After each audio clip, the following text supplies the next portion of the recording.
Sebanyak 523 warga binaan Lapas Narkotika Banyuasin, Sumatera Selatan mengikuti vaksinasi COVID-19 semua tahap jelang Idul Fitri 1443 Hijriah.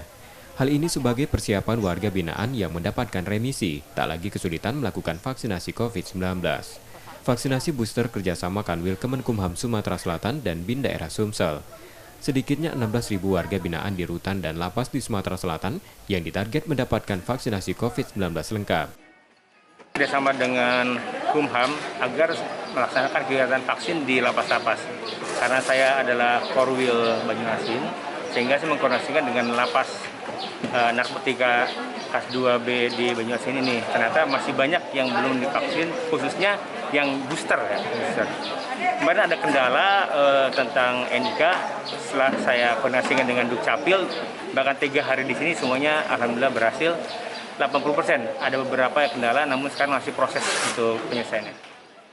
Meski terkendala nomor induk kependudukan sejumlah warga binaan yang akan divaksinasi, namun secara umum vaksinasi berjalan baik.